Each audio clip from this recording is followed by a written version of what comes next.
각이 살아있는 정치평론 시사정각 시작합니다. 오늘도 각이 서는 두 분을 모셨습니다.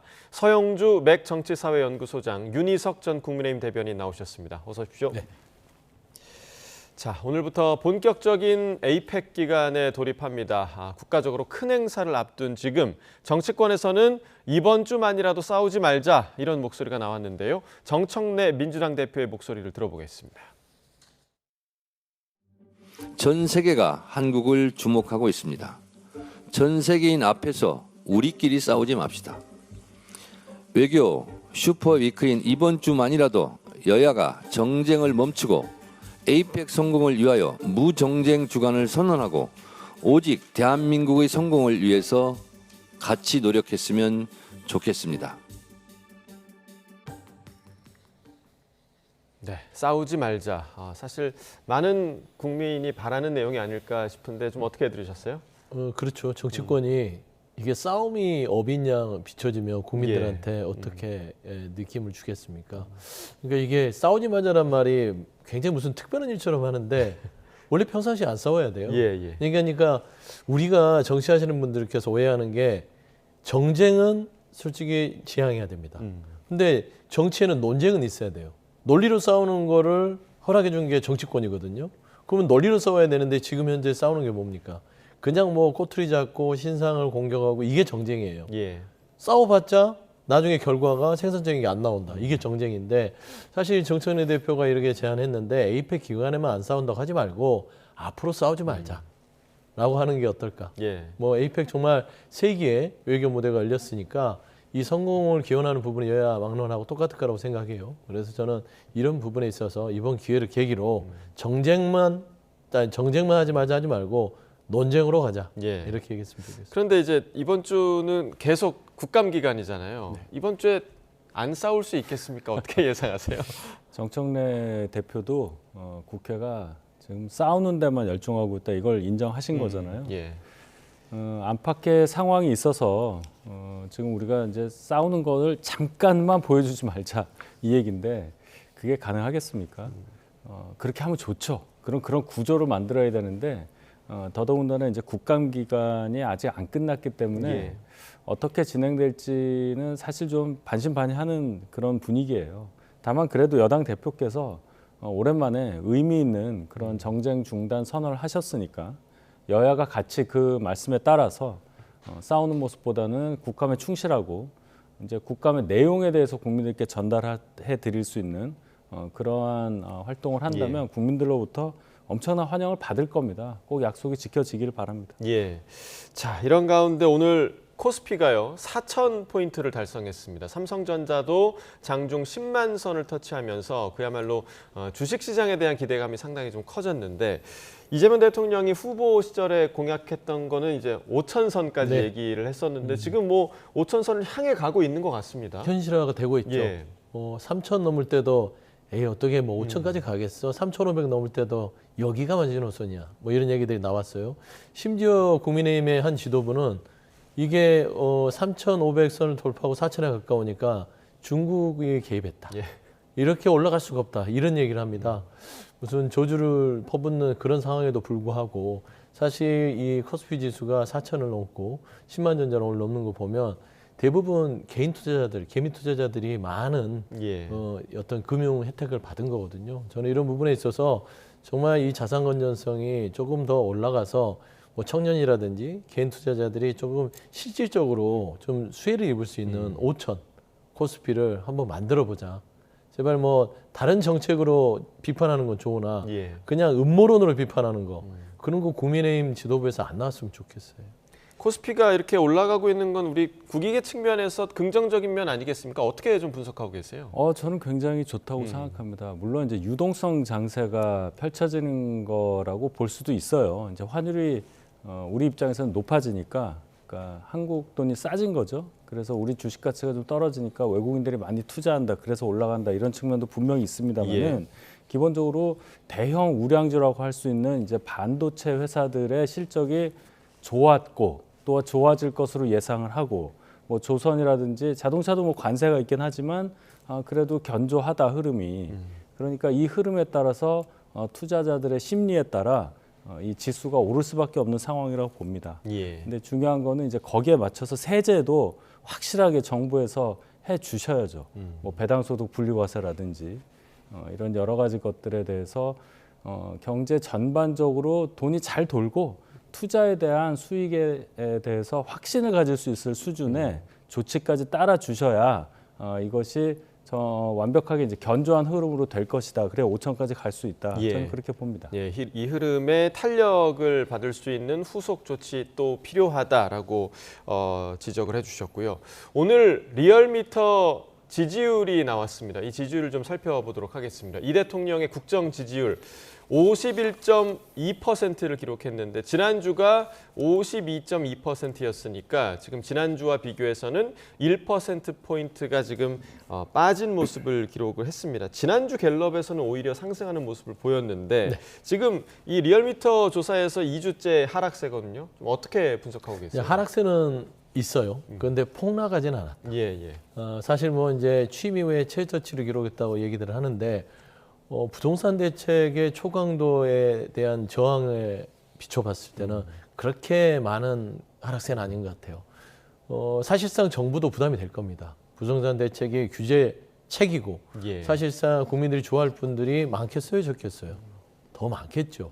그럼에도 불구하고 부동산 시장을 잡고 그다음에 좀 순차적으로 안정된 어떤 주택을 서민들한테 공급하기 위한 저는 선거를 앞둔 따지고 보면은 이 과감한 정책이다. 어쩌면 분리할 수 있는. 불리한 정책이에요. 뭐 분리해요. 그러면 왜 던졌냐면 순수하게 정말로 이 부동산 정책을 잡기 위한 거기 때문에 이 부분들을 이해하시는 분도 있지 않을까. 예. 다만 저는 부동산만 다 반영이 됐다면 급락했을 겁니다. 앞서 얘기했던 4천 코스피 이런 또 금융자산에 대한 활성화에 따른 기대감이 이 부동산 시장에 대한 리스크를 상쇄시킨 부분이 반영이 돼서 오차 범위 내에서 하락세를 가지고 있기 때문에 예. 추가 대책이 부동산 대책이 나온다면 나름대로 또 다시 반등의 여지가 있지 않을까 그래 보입니다. 예. 그리고 이제 정당 지지율 조사를 보면요. 민주당이 2.4%포인트 하락을 했는데 국민의힘은 0.6%포인트가 상승을 했습니다. 민주당의 하락도 하락이지만 국민의힘의 상승폭이 너무 미미하다. 지금 이렇게 볼 수도 있을 것 같은데 좀 어떻게 보세요? 그런 지적이 많죠. 예.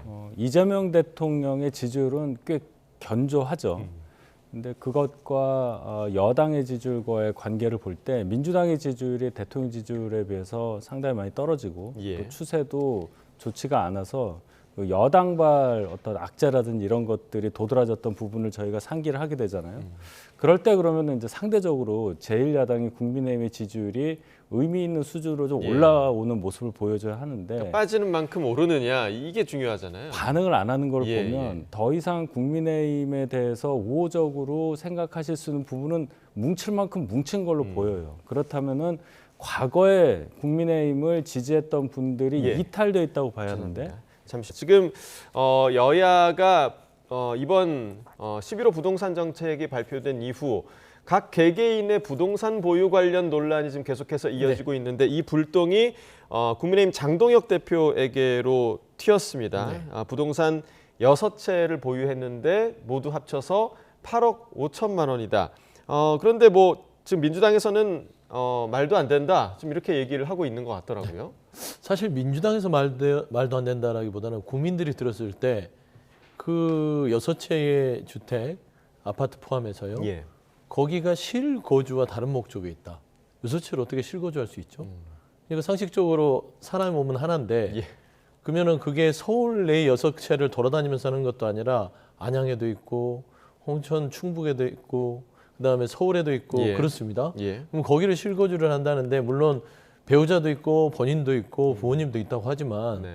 그렇게 해서 주택을 6채를 가졌는데 8억 5천이에요. 납득할 수 없잖아요.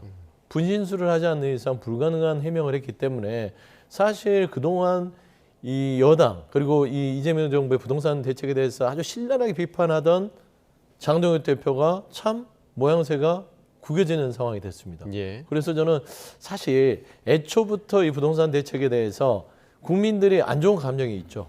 이거는 사실의 문제보다 인식의 문제였기 때문에 이 인식의 감정을 건드려서 뭔가 이 새로운 부동산 대책에 대해서 비판하려고 했는데 좀 과했다. 결국에는 저는 그 본인 스스로 발등을 찍은 것 같아요. 그래서 저는 아파트나 주택도 주택이지만 토지 문제, 충남에 있는 그 일정 부분의 이 그 토지 자체가 예. 거기가 사실 뭐 여러 가지 개발 수요가 있다고 하더라고요. 그러면 그걸 어떻게 해서 매입하게 됐는지 이런 것까지 저는 다 파헤치게 되면 예. 장동혁 대표는 이거 사실상 그 부동산 대책 특별위원회를 있을 게 아니라 대표로서도 이거는 그 자리를 계속 유지할지에 대해서도 저는 의문이다. 예. 이제 그만하셔야 되겠다. 네. 그런 말씀입니다. 자, 이 6채 중에서 한 2채 정도는 또 지분만 일부 갖고 있다라는 얘기가 들리고 있고 지금 개혁신당의 이준석 대표도 차의 비유를 해서 장동혁 대표를 나름 두둔하고 있더라고. 이 두둔은 좀 어떤 의미라고 해석을 해야 됩니까?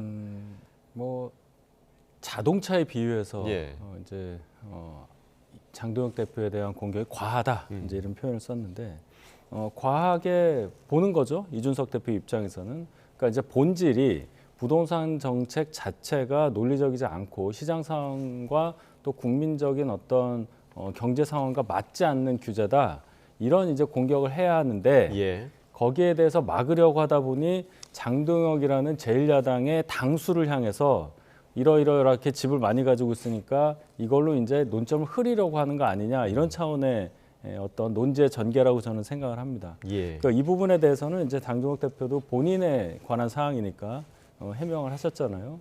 본인이 이제 해명을 하시면 될 일이라고 보고 물론 정치인으로서 또 제1야당의 대표로서 언뜻 듣기에 이렇게 많은 집을 왜 소유를 할까라는 의문이 분명히 있을 테니 예. 적절하게 더 해명하는 그런 모습을 보여줘야 한다고 봅니다. 근데 말씀드렸듯이 중요한 것은 이 정책이 어떻게 되고 앞으로 어떻게 이게 진행될 때 국민들이 어떤 식으로 피해를 받을 수도 있느냐 이 부분에 집중해서 우리가 논의를 해나가야 되는데 자꾸 여기에 대해서 말을 하는 사람에 대해서 당신은 집이 몇 채고 집을 어떻게 샀고 뭐 땅을 갖고 있고 이런 식으로 논란이 엉뚱한 대로 가잖아요. 이걸 국민들이 원하는 거 아니다라는 말씀 드립니다.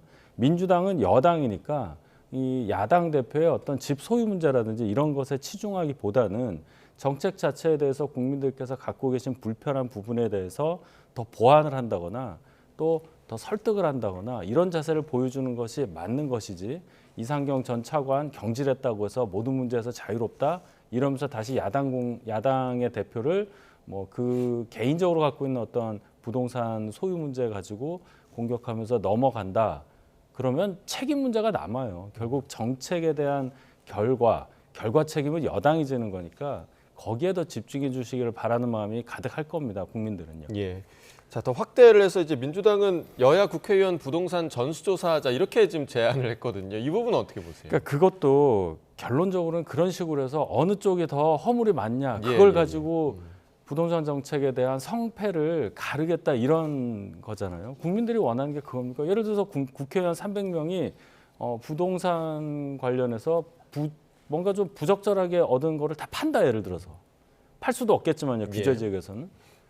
그런다고 해서 국민들 뭐 집값이 떨어지거나 이사하는데 뭐 쉬워지거나 그런 건 아니잖아요.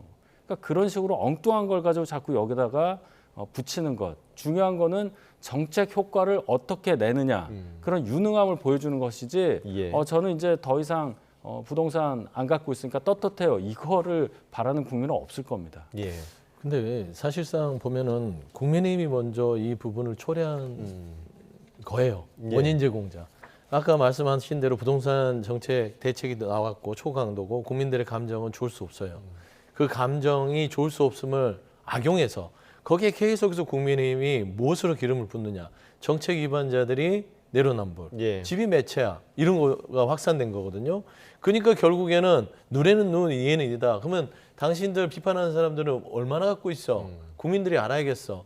결국에는 사실 정치권의 지도자들이나 정책 위반자가 집을 몇 채를 갖고 있는 게 대책전에 있는 건 지금 현재 대책에 어떤 성패, 효과에 아무런 관계가 없는 거잖아요. 결국에는 국민의 감정에 불만 지피는 거거든요.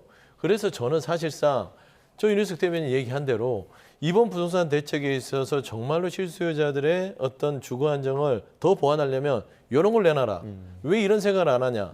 그러니까 민주당이 예를 들면 이 부동산 대책에 늘 실패해왔고 정권을 책임질 만한 책임감이 없다, 실력이 없다 이렇게 얘기를 하면 이게 야당다운 거예요. 예. 그런데 계속해서 몇 채 있느냐, 말을 왜 그렇게 했느냐 이렇게 되니까 정말 그 비생산적인 얘기를 하는 거다. 예. 그래서 저는 본질적으로 부동산 정책은 투기 소유를 막고 실수요자에게 어떤 내집 갖기의 희망을 뺏지 않는 그런 사안으로 예. 추가 세부적인 보완 대책을 우리 정부도 내놔야 된다.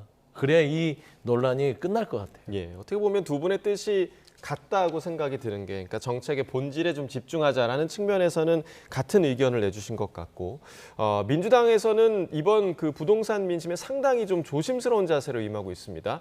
정청래 대표 어제 부동산 대책과 관련해서 의원들의 개별 발언에 자제를 요구했고요. 이에 대해서 한동훈 전 국민의힘 대표 이런 해석을 내놨는데요. 같이 들어보겠습니다.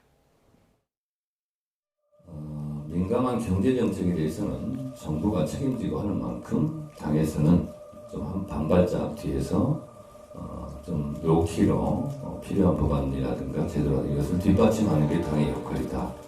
그런 생각이 좀 들었습니다. 그래서 특히 이 주택시장 관련 부동산 정책은 매우 민감하고 국민들이 예의주시하고 있기 때문에 개별 의원님들이 돌출적인 발언 같은 경우는 적극적 자제해 주시고 국민들의 마음을 정말 세심하고 따뜻하게 보살피는 그런 자세가 필요하겠다 그런 생각이 듭니다. 그 정청래라는 사람이 왜 뒤로 물러 있을까요? 자기들도 아는 거죠. 이거 망했다는 것. 정청래 대표가 이 문제에 대해서 소위 말하는 속된 말로 쉴드 치는 거 보셨어요? 한마디도 안 했습니다. 그러니까 김병기 원내대표의 장미 아파트가 부각된 거죠. 이 민주당 정권이 이 11호 주거 재앙 정책에 있어서 정책적 자신감을 상실했다고 봐요. 네, 일단은 정청래 대표의 스탠스가 평소와는 조금 다른 느낌은 있습니다. 왜냐하면 당대표 취임 일성에서도 나가서 싸우는 역할은 내가 하겠다라고 얘기를 했었기 때문에 지금 반발짝 뒤에서 로우키로 뒷받침하는 역할을 한다. 기존 그 당대표로서의 입장과는 조금 다른 게 아닌가라는 비판이 있을 수 있는데 어떻게 좀 보세요? 조금 다른 게 아니라 완전히 반대죠. 뭐 검찰 개혁 등등은 대통령실에서 조금 속도 조절하겠다 하는데도 당이 먼저 앞에서 하겠다. 대통령이 토론을 하자. 내가 주재하겠다 토론을. 이런 말씀하셨는데도 바로 다음 날 개혁은 폭풍처럼 이런 식으로 반응했던 분인데 유독 부동산 문제에 대해서만은 전혀 다른 태도를 보이고 계셔서 한동훈 전 대표가 지적을 했다고 봅니다. 지금까지 정청래 대표가 부동산 정책 관련해서 한 말씀도 안 하시다가 이제 나온 얘기가 당은 좀 뒤로 물러나 있자. 이렇게 얘기를 하는 것을 보면 일단 정책적 자신감이라고 표현을 한동훈 전 대표가 하셨는데 정확한 표현이라고 봐요. 정부에서 발표한 이 대책 세 번 했지 않습니까? 여기에 대해서 확실하게 부동산 상황을 좀 진정시키고 뭐 집값 안정하고 이런 것에 대한 예측을 하고 있다면 여당이 뒤로 나갈 이유가 없어요. 통상적으로 여당과 정부가 같이 가는 겁니다. 이 정도 큰 정책에 대해서. 그러면 지금 정청래 대표 말씀대로 하면 당은 뒤로 빠지고 정부만 외로이 간다는 거예요. 대통령실하고 국토교통부가. 거기다가 이제 차관도 없습니다. 어떻게 이 정책을 끌고 나가겠어요? 서울 전역을 토지거래 허가 규제 지역으로 만들어 놓은 상태에서 정책을 추진해 가야 되는데 과연 정부 힘만으로 가능하겠느냐. 민심을 흡수해서 그것을 정책으로 반영하거나 뭔가 정부와의 협조를 통해서 효과를 내려고 하는 그런 작동 그 시스템 안에 들어있는 여당이 여기서 한번 빠진다는 것은 그만큼 이 정책에 대해서 여당 의원들조차 뭔가 좀 불편함을 느끼고 있는 게 아니냐. 여당 의원들께서 특히나 당대표나 이런 분들은 여기에 대해서 좀 답변을 정확하게 해주셨으면 좋겠습니다. 네, 지금 뭐 사실 여러 가지 부동산 정책과 관련해서 여러 말이 나오면 나올수록 지금 계속 꼬이는 그런 모습이기 때문에 정청래 대표가 저런 이야기를 했던 것 같은데 일단은 앞으로 어떻게 될 것 같으세요? 그 패턴을 읽은 거죠. 말하면 나의 부동산이 다 공개된다. 그 패턴이에요. 말하는 사람 다 공개돼요. 1차관도 그랬고 뭐 총리도 그랬고 그다음에 최근에 김병기 원내대표도 그렇고 복귀영 의원도 그랬고 창동혁 대표도 그러지 않습니까? 말을 하는 순간 본인의 어떤 이 부동산의 소유 내역 자체가 쟁점화가 되기 때문에 굳이 그렇게 손해보는 일을 할 필요 없다. 저는 로키에 대해서 여러 가지 생각을 하게 되는데 저는 민주당이 지금 당에서는 문금주 의원이 국정감사회 이후에 비공개 토론을 하겠다 하지 않습니까? 지금 가장 중요한 거는 뭐냐면 실소유자들의 불안감을 없애주는 거예요. 그러려면 공급 대책도 좀 확실한 정보를 좀 줄 수 있어야 되고요. 그다음에 이 세금 문제도 보유세를 높일지 취득세를 낮출지 이런 정보들을 통해서 시장의 정상화를 만들어야 되는 것이고 예. 전월세 이게 이제 코앞에다 진 문제입니다. 이런 대책도 마련해야 됩니다. 이거는 로키로 갈 게 아니라 적극적으로 나서서 의견을 줘야 된다고 보는데 왜 그런지 모르겠고 지금 한 번 더 리마인드를 시켜줄 필요가 있어요. 기회의 사다리 얘기를 하는데 예. 기회의 사다리가 이거는 완전히 선명하게 구분돼서 끊어주고 이어줘야 됩니다. 투기 수요를 잡기 위해서 이번 부동산 대책을 했기 때문에 투기 수요자의 사다리는 다 단절을 하고 실수요자에 대해서는 인센티브를 통해서 그 집을 가지려는 기회 사다리를 주겠다. 이 양분하는 작업들을 조금 더 조속하게 국민들한테 던져주는 것들이 이 부동산 대책을 조금은 잠재울 수 있는 대책인데 예. 이게 우리의 태도라든지 로키라든지 그런 부분이 지금 중요한 게 아니라 세부적인 그리고 실수요자들이 불안감을 해소할 수 있는 좀 세심한 대책. 저는 이런 부분으로 빨리 전환해야 되지 않을까. 예. 좀 그렇게 말씀드리고 싶습니다. 네. 그러니까 어제 지금 정청래 대표 녹취를 들은 게 어제 민주당 의총에서 나왔던 얘기인데 예. 자, 잠시 지금 대통령 대변인의 브리핑을 함께 좀 들어보도록 하겠습니다. 캄보디아 양자회담 관련해서 브리핑하고요. 26차 한 아세안 정상회의 참석 관련해서 브리핑하겠습니다. 강휘정 대변인입니다. 이재명 대통령은 오늘 오전 제47차 아세안 정상회의 참석을 계기로 훈 마넷 캄보디아 총리와 취임 후 첫 양자회담을 가졌습니다. 양국 정상은 회담을 통해 한국인 전담 한 캄보디아 공동 태스크포스 명칭의 코리아 전담반을 11월부터 가동키로 전격 합의하고 전담반 내에 한국 경찰 파견 규모 및 운영 방식을 빠른 시일 내에 확정하기로 합의했습니다. 이재명 대통령은 최근 스캠 범죄에 연루된 우리 국민 송환 및 피해자 보호 과정에서 캄보디아 측이 제공한 재반 협조에 대해 훈 마넷 총리에게 사의를 표하고 스캠 범죄에 대한 양국의 효과적인 공동 대응을 위해 적극 공조해 나가자 말했습니다.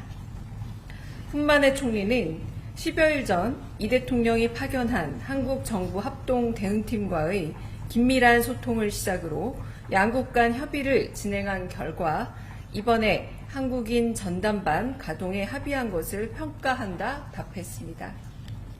훈 마넷 총리는 최근 스캠 범죄단지 집중 단속 등 초국가 범죄에 대한 강력한 대응으로 캄보디아 치안이 상당히 개선되었다고 설명했고 이재명 대통령은 치안 개선과 한국인 전담반 가동을 계기로 프놈펜 등 일부 지역에 대한 여행 경보 하향 검토를 지시하겠다고 밝혔습니다.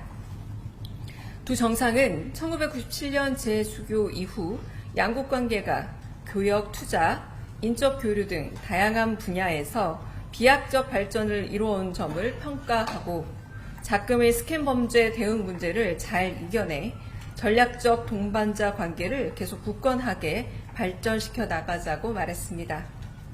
아울러 이 대통령은 캄보디아 진출 우리 기업들이 캄보디아 경제 발전에 적극적으로 기여했음을 설명하고 우리 기업의 애로사항 해결을 위해 캄보디아 측의 지속적인 관심과 지원이 있기를 당부했습니다. 훈 마넷 총리는 한국이 캄보디아의 경제 성장과 발전에 많은 기여를 해왔다며 양국 관계를 소중히 여기고 있다고 밝혔습니다. 양국 간 지속적인 발전을 희망하며 우리 기업의 애로사항 해결을 관련 부처에 지시하겠다고 약속했습니다. 이상입니다. 이어 한 아세안 정상회의 참석 관련해 브리핑하겠습니다. 이재명 대통령은 오늘 취임 후 처음으로 한 아세안 정상회의에 참석했습니다.